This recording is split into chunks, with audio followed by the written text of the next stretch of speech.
But like I said, you gotta watch when you remodel RVs. You can't make them have ceramic tiles and wood floors and all that, because like I said, one good bump, all that shit comes up. Comes up, comes off. You're like, oh fuck. What the hell, man? Looked so good. Now it's just a fucking disaster. So, but won't be bored. You got to do it all over again. So yeah.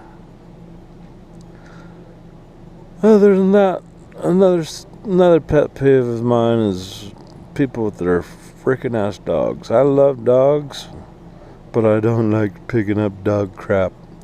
That's my big pet peeve. I don't like picking up the doggy poop. And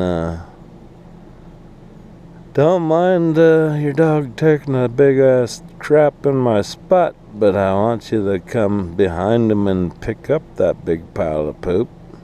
So you better have a bag in your hand or pocket or something. So here's my bag of poop. But dogs are gonna poop. They gotta go poop. That's what they do. But you definitely need to go pick it up. And even if it's not even in somebody's spot, you might walk your dog at the fence line where the deers like to hang out, or even in the back. 7 acres of the RV park is pretty much just grass and dumpsters and trash piles that the manager's piled up with tree debris and different things. Like people might have a broken fridge and they'll try to dump it in a dumpster, and he'll get pissed and yell at you, pull it out, you can't throw it away, we'll throw it in the junk pile and we'll burn it when we start the bonfire up. And I'm like, oh Christ, that's all we need, another fucking bonfire, especially right now when it's real dry out. Burn the place down. It's like, oh well, I needed a new trailer, but yeah. So even if you're in the areas where people really don't walk, you still need to pick up your dog poop. I know, kind of sucks, but hey, you never know. Somebody might be walking back there and all of a sudden, oh Christ, I got a big pile of poop on my foot. Now I gotta drag my ass home to the trailer so I don't get the shit in my trailer. So yeah. Same with cats. If you bring your cat along, I don't know why you'd have a cat as a full-time RVer. People do it. Some people are good. They'll have leashes on their cats and don't let their cats roam around. But some people get cats and then they let them outside and let them stay outside. Out here, the manager catches cats that are not tethered up, and they'll send them to the cat farm, I guess, or wherever cats go, and you call your dog catcher to come get them, and most likely they'll end up being dead. So hold on to your cats, keep them inside. I've had cats before, and I never let them outside. They're indoor cats. They don't need to be outside. But some people do. They'll let their cats roam the neighborhood. My older sister is good. Actually, I have 2 sisters that have cats, and they let the cats roam the neighborhood, and then they have little cat doors, and the cats bring home mice and birds and all sorts of stuff and leave them little presents to wake up with. Oh, we got a half-eaten bird over here, or we got a winged bird over here. Well, you need to catch it. So, and my mom was good with that too. She had cats, but she'd get them all neutered or castrated or whatever, spaded, and get the cats all fixed, but still let the cats loose and she had a little doggy door. Doggy doors out here. There's an invitation for you to get you a skunk or a raccoon to come in the house. They know how to use those little doggy doors. And my mom would get skunks in the house once in a while and get sprayed, or dogs get sprayed. And I'd just sit back and laugh. It's like, well, you close that damn doggy door, especially at night. And so yeah. It's a good thing about travel trailers. They don't have doggy doors unless I've seen dogs. Like, I've seen a picture of a blue heeler that chewed a hole through the door. The owner of the dog must have went out shopping or fishing or something and left the dog behind inside the trailer.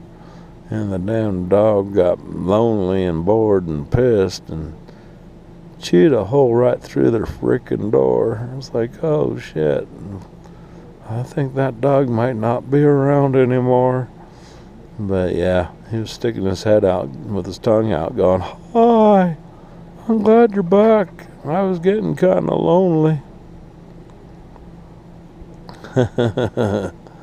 So, and it's not good to leave your dogs chained out outside of your rig for too long. And yipping dogs probably get you in trouble after a while. People don't want to hear a yipping dog. And same with my chickens. My chickens start acting up. I treat them like a puppy dog. I have to come out and tell them to hush up. And they do it pretty good. It's I can't complain about my chickens. They are pretty mannered, but they do have their times where they want to freaking act like a crazy bird. Gotta start squawking or acting like a rooster or something. It's like, what the hell are you doing? So, and this is technically the RV park's quiet time. If you have a bunch of friends over to drink beer and have a pizza or something and y'all having a good time, the manager will come out with this golf cart and tell you to break it up. You need to bring it inside your rig, and if it's still loud inside the rig, he'll tell you you'll need to send some people home, which is good. It's good in one part where if you work during the day and you want a good place to sleep and stay, this RV park is good for that. You'll be able to sleep pretty good at night. Yeah, but you'll get woke up about 6 in the morning when everybody's starting their freaking trucks and letting them idle, warm up a little bit, maybe for 10, 20 minutes, maybe 30 minutes while they let their cars warm up. They're probably eating breakfast or something. And I don't understand why these dipshits have fucking loud ass trucks. It's like they have a glass pack for a fucking exhaust system. Gotta make sure their balls tingle when they drive down the road or something. But yeah, I don't understand why you need a fucking loud ass truck. Just 'cause it's loud doesn't mean it's powerful. You know, I like a quiet vehicle. I don't like to have people know I'm coming back home 10 miles down the road. Oh, he's coming back home. We better get the fuck out of his spot. I like to pull up and say, oh, you're a motherfucker. You're gonna get a bullet in your head. Why are you over here when I'm not here? So, that's another pet peeve too at an RV park or even camping, especially at night and you're out walking around because you're kind of bored, and it's a nice time to be outside, especially in August in West Texas. The night temperatures are still a bit warm, but you're bored, you don't want to stay in your rig, there's nothing much on the internet or TV for you to do, or PlayStation or something, you've been wearing out the PlayStation too long, just want to get out and get some fresh air and exercise, and it's nighttime, about this time of night or any time when the sun goes down. It's not recommended to come walking across somebody's spot at night, because you might get shot.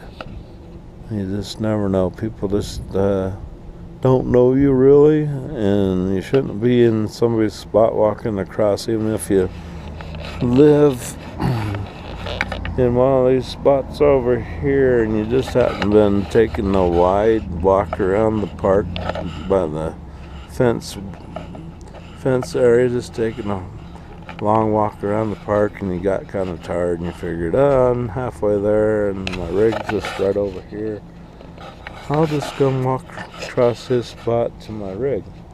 Well, use the open spots where there's nothing there.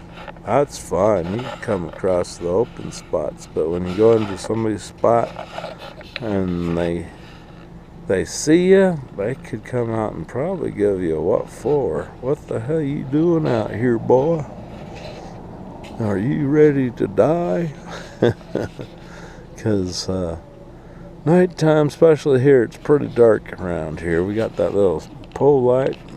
That's good for the two little units over there, but for me, it's pretty dark in my spot. That's why I put in that motion light, and I have motion lights on my chicken coop that will come on if somebody walks up or an animal walks up. So just be safe if you're walking at night in the RV park.